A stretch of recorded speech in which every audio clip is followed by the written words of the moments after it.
Hello students, I am Franika ma'am. Class आज हम जो चैप्टर कर रहे हैं that is very very important chapter, class 10th application to trigonometry. और क्लास आपको पता होगा ये सेकंड टर्म का चैप्टर है। आपके दो टर्म है, टर्म 1 और टर्म 2। तो जो आपका अब सब्जेक्टिव पेपर होगा, जो अब आपका सेकंड टर्म जो है वो सब्जेक्टिव पेपर है, तो उसमें ये चैप्टर है एप्लीकेशन टू ट्रिग्नोमेट्री।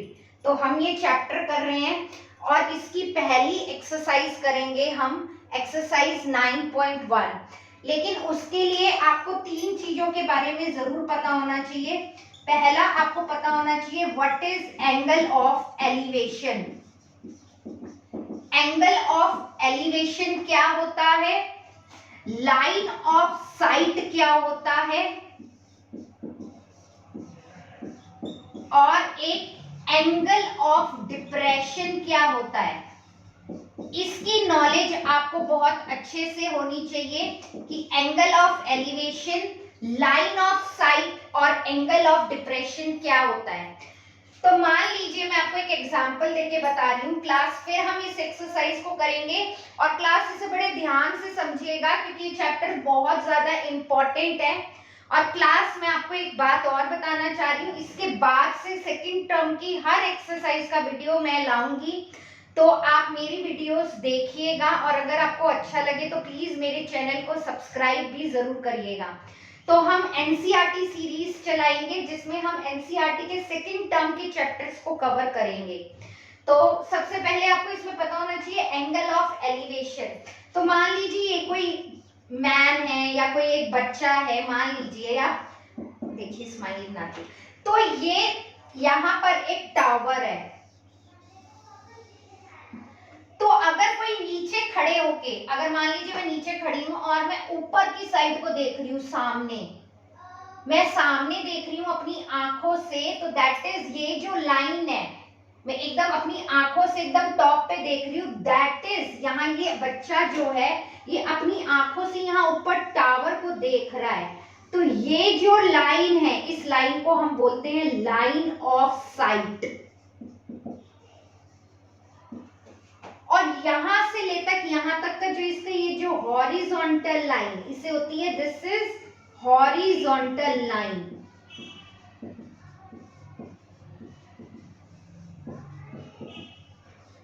और यहां से नीचे ग्राउंड से मैं ऊपर को देख रही हूं, तो जो एंगल बनता है, दिस एंगल, कोई भी नाम दे दीजिए थीटा, तो ये एंगल कहलाता है एंगल ऑफ एलिवेशन। इस एंगल को हम बोलते हैं एंगल ऑफ एलिवेशन। मैं यहां खड़ी हूं, मैं ऊपर की साइड को देख रही हूं और जो मेरी आंखों से एकदम ऊपर को जो एंगल लाइन जा रही है, that is this line, this is line of site. और मेरे जो नीचे से ग्राउंड से जो मेरी लाइन है, दैट इज हॉरिजॉन्टल लाइन। और मेरे यहाँ पर जो एंगल बनेगा, that is angle of elevation. Clear हुआ class? Line of sight, angle of elevation and horizontal line.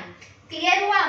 अब इसी तरह मैं आपको एंगल ऑफ डिप्रेशन भी समझाती हूँ, बड़े ध्यान से समझिएगा क्लास। प्लीज इस चैप्टर को बहुत ध्यान से समझिएगा क्लास, क्योंकि चैप्टर 6 या 4 मार्क्स में आपको फुल फ्लेज एक क्वेश्चन देखने को मिलेगा और ये बहुत इंपॉर्टेंट चैप्टर है आपकी 10th क्लास का। मान लीजिए एक टावर है और यहाँ पर मान लीजिए कोई ब्रिक्स पड़ी हुई हैं, मान लीजिए ब्रिक्स हैं बहुत सारी,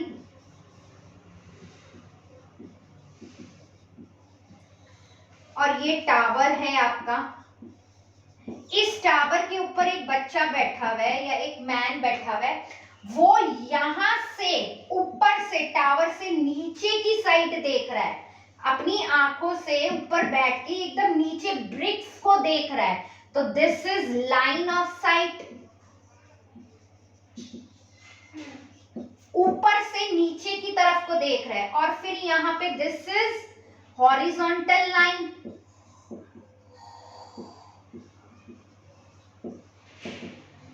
तो ऊपर से नीचे को, दैट इज यहां से यहां तक जो देख रहा है, वहां पर जो ये एंगल बन रहा है, this angle is angle of depression. ऊपर से नीचे की तरफ को देखना, मैं अपनी आंखों से नीचे को देख रही हूं, दैट जो एंगल बनता है that is angle of depression. आई बात समझ में class? Angle of elevation, line of sight, horizontal line, angle of depression. Clear हो गया क्लास आप लोगों को? तो इसका मेन नॉलेज आपको होना चाहिए, जब भी आप ये क्वेश्चंस कर पाएंगे, अदरवाइज आप ये क्वेश्चंस नहीं कर पाएंगे। क्लियर हुआ? अगर आप नीचे खड़े होके ऊपर देख रहे हो तो जो एंगल बनता है that is angle of elevation. अगर आप ऊपर खड़े होके नीचे देख रहे हो तो वो बनता है एंगल ऑफ डिप्रेशन। सिंपल सा फंडा ये है जो एंगल बनते हैं। क्लियर हो गया? तो अब हम इसी पे बेस्ड अपना क्वेश्चन नंबर 1 देखते हैं।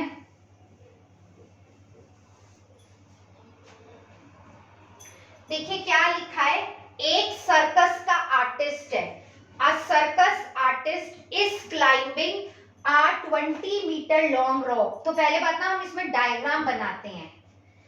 एक आर्टिस्ट है, मान लीजिए सर्कल का आर्टिस्ट है, ये चढ़ रहा है 20 मीटर लॉन्ग रोप पे। ये देखिए मैंने रस्सी बना दी, लॉन्ग रोप, रस्सी पे चढ़ रहा है, विच इज टाइटली स्ट्रेच, बहुत टाइट खिंची हुई है, and tied from the top, बंधी हुई है, यहां से बंधी हुई है, tied from the top, top से बंधी हुई है, ऑफ अ वर्टिकल पोल। ये this is my vertical pole, vertical ऐसे ना, ये क्या है, पोल से बंधी हुई है टाइटली। ये सर्कस आर्टिस्ट है, ये ऊपर चढ़ते हुए ऐसे ऐसे ऐसे जाएगा और ये रस्सी टाइटली बंधी हुई है एक वर्टिकल पोल से और टू द ग्राउंड तक।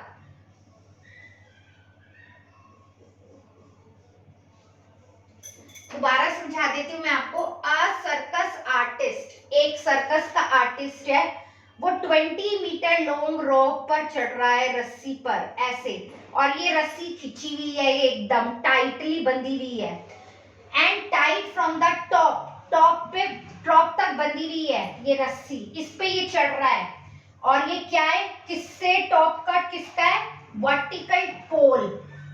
ठीक है, find the height of the pole. तो हमें क्या करना है, ये आपको रोप की जो रस्सी पे वो जो चढ़ रहा है कितनी लंबी है, 20 मीटर लंबी है। ये आपको क्या निकालना है, ये हाइट ऑफ द पोल निकालनी है आपको, ये हाइट। ठीक है, find the height of the pole ये निकालनी है। If the angle made by the rope, angle यहां बनता है ना, angle made by the rope with the ground, this is horizontal line, this is line of sight, यहां से वो ऊपर चढ़ रहा है, तो यहां पर जो एंगल बन रहा है that is 30 degree. Again I am repeating my question, a circus artist, एक सर्कस का आर्टिस्ट है, इसका नाम है एक सर्कस आर्टिस्ट, ये एक 20 मीटर लॉन्ग रोप पे चढ़ रहा है जो टाइटली बंधी हुई है, एक वर्टिकल पोल से बंधी हुई है, टू द ग्राउंड। क्लियर हुआ? Find the height of the pole, हमें इस पोल की हाइट बतानी है, कितनी हाइट है इस पोल की। If the angle made by the rope, rope से, ये रस्सी इससे बंधा हुआ है, angle with the ground, ground के साथ, ये जमीन ऐसे, ये कितना है, 30 डिग्री। इसको आप एक नाम दे सकते हैं क्लास, ए बी सी, और आपको पता होगा this is right angle triangle. Clear हो गया क्लास? तो अब आपको इसमें गिवन क्या क्या है, देखिए 20 मीटर गिवन है आपको, ये आपको क्या गिवन है, इसमें जो रोप है, जो आदमी जो है, वो जो सर्कस आर्टिस्ट है, वो रोप पर चढ़ रहा है, तो ये आपको दे रखा है 20 मीटर। अब आप क्लास, ये आपको पता होगा what is this, this is hypotenuse.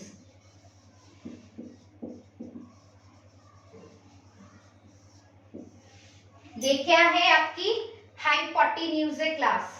तो आपको पता है कौन सा फॉर्मूला लग रहा है, देखिए ये एंगल है, इसके सामने, जस्ट सामने ये क्या है, परपेंडिकुलर,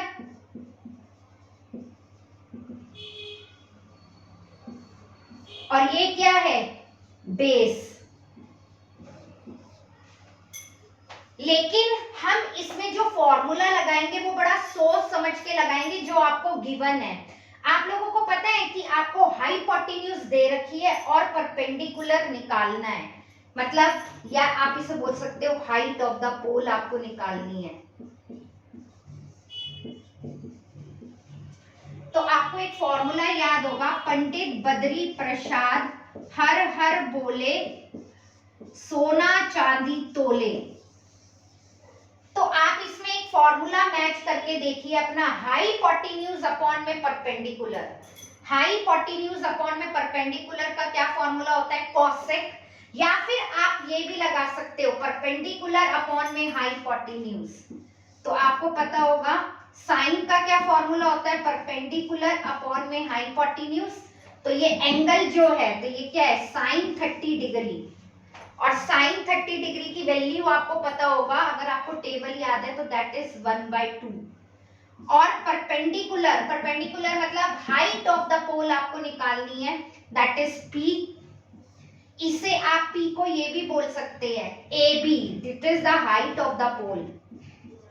एंड द हाइपोटेन्यूज आपको कितनी दे रखी है, 20, जिसे आप AC भी बोल सकते हैं।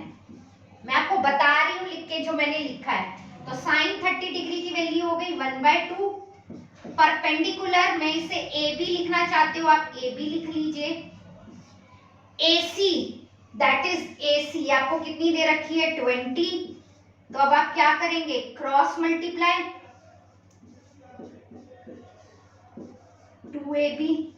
तो अब आपका क्या आएगा, 20 divided by 2 is equal to AB।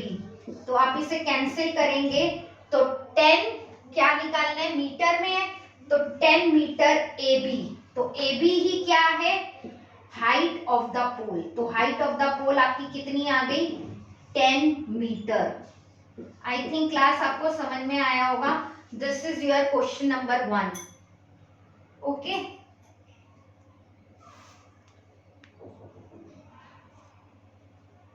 बोलना ना बस, देखिए क्लास ये क्वेश्चन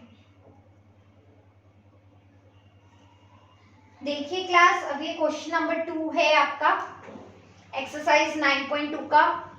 अच्छा क्वेश्चन है, तो प्लीज बड़ा ध्यान से समझिएगा इस क्वेश्चन को। तो देखिए क्या लिखा है, a tree breaks due to storm. Storm माने पता क्या होता है, तूफान। एक ट्री जो है वो टूट गया है तूफान आने से। मान लीजिए मैंने ये ट्री बना देती हूँ पहले, मान लीजिए ये एक ट्री है, तूफान आ गया एकदम, तो ये ट्री जो है ना ये टूट गया। और जब ये टूटा ना, तो ये मान लीजिए ये ऐसे हो गया, ये जो ट्री था ये ऐसे, देखिए ट्री है ये टूट गया ऐसे। तो अपने आप अब टूटेगा तो वो बीच में से ना, क्लास आप समझ रहे हैं, मान लीजिए ये ट्री है, अभी यहां से टूट गया और ये वाला जो इसका हिस्सा है ना ये ऐसे चला गया, टूट के ये ट्री जो खड़ा था पूरा ये यहाँ से टूट गया और ये ऐसे झुक गया। इसका जो ये वाला पोर्शन था ये नीचे आ गया, ये कहना चाह रहा है ये बात को। क्लियर है क्लास?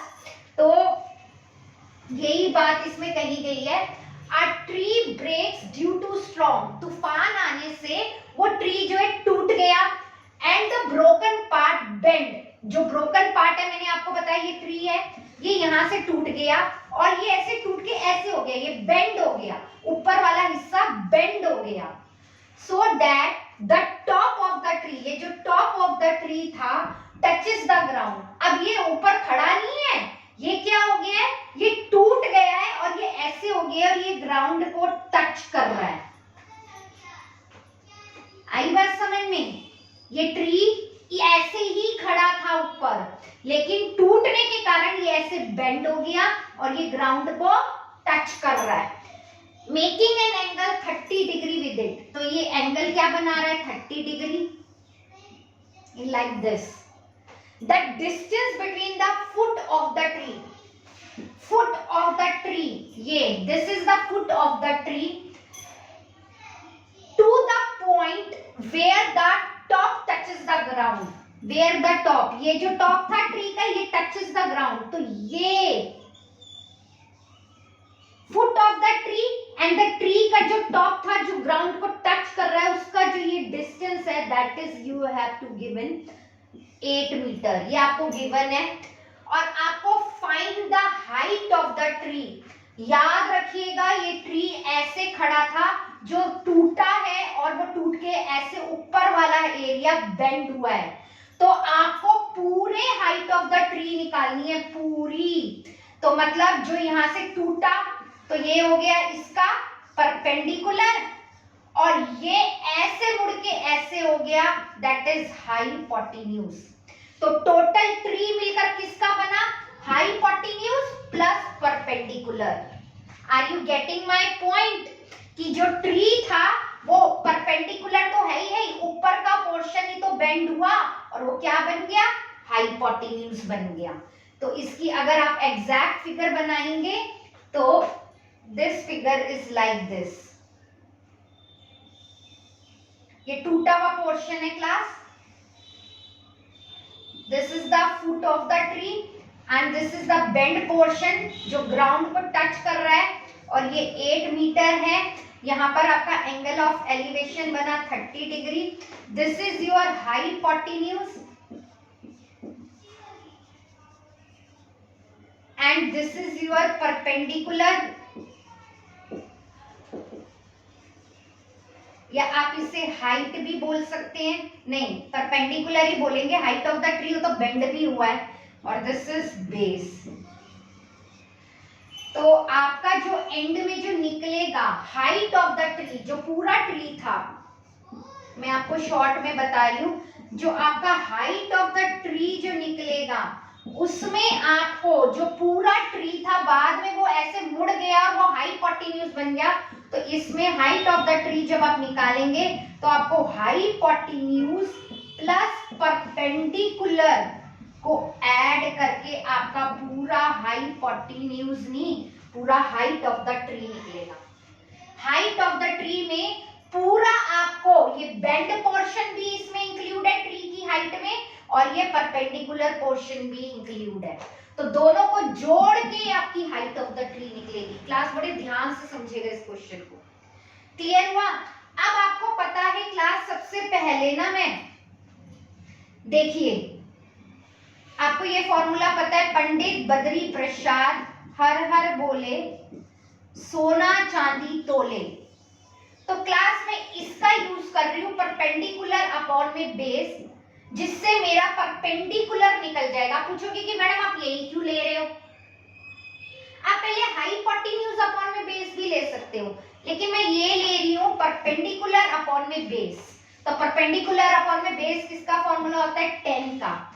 तो इन मैं इस ट्राइंगल को भी कोई नाम दे देती हूँ, A B C, in triangle A B C, तो 10 30 डिग्री का फॉर्मूला होता है परपेंडिकुलर अपॉन में बेस। तो मेरा परपेंडिकुलर कितना है, AC, और मेरा बेस कितना है, BC। मैं आपको लिख के भी बता रही हूँ, क्लियर हुआ क्लास। तो 10 30 डिग्री की वैल्यू आपको पता है क्या होती है, 1/√3 इज इक्वल टू परपेंडिकुलर, मुझे नहीं पता, मैं खाली P लिख रही हूँ, आप AC भी लिख सकते हैं, नो प्रॉब्लम। और बेस कितना है आपका 8, तो क्रॉस मल्टीप्लाई करके हुआ 8 इज इक्वल टू √3P, जिसे मैं बोल सकती हूँ 8√3P के बराबर है परपेंडिकुलर। तो मेरा परपेंडिकुलर कितना आ गया, 8 अपॉन में √3। क्लियर हो गया क्लास, आई थिंक आपको इतना समझ में आया होगा। और क्लास आपको पता है कि हम 8 अपॉन में √3 को मैं सॉल्व कर सकती हूँ रैशनलाइज, तो ये कितना हो गया, 8√3 मल्टीप्लाई अपॉन में √3 इंटू √3 इज 3, यही होगा ना क्लास।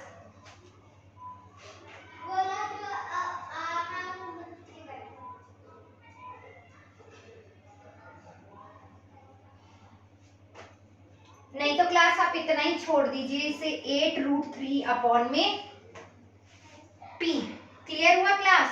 अब आपको इससे हमारा क्या निकला अभी? परपेंडिकुलर। अब हमें क्या निकालना है? हाइपोटेन्यूज। तो आपको एक फॉर्मूला पता होगा, x square is equal to perpendicular का स्क्वायर प्लस बेस का स्क्वायर। तो परपेंडिकुलर कितना आया? 8/√3 का होल स्क्वायर प्लस बेस है 8 का स्क्वायर। तो ये कितना हो गया? 8 का स्क्वायर 64, √3 मल्टीप्लाई बाय √3, क्योंकि स्क्वायर है ना, तो √3 मल्टीप्लाई बाय √3 इज 3 प्लस 64/1। तो आप एलसीएम ले लीजिए, तो क्या आएगा? एलसीएम 3, यहाँ पर आएगा 64, यहाँ पे इसको आप क्या करेंगे? 3 से मल्टीप्लाई, 192 क्लास। तो अगर आप इसे ऐड करेंगे तो आएगा 256/3। तो ये आपका भी हाइपोटेन्यूज का स्क्वायर ही चल रहा है।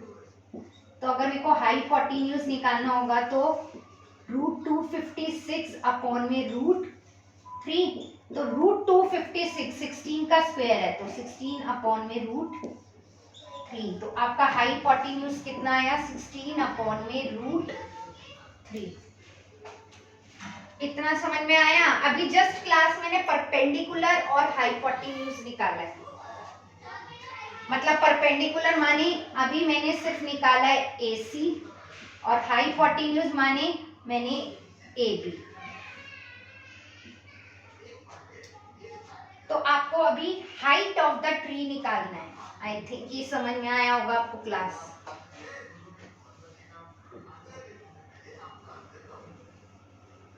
तो हाइट ऑफ द ट्री कितना हो गया? हाइपोटेन्यूज, तो hypotenuse is 16/√3 plus perpendicular is 8/√3।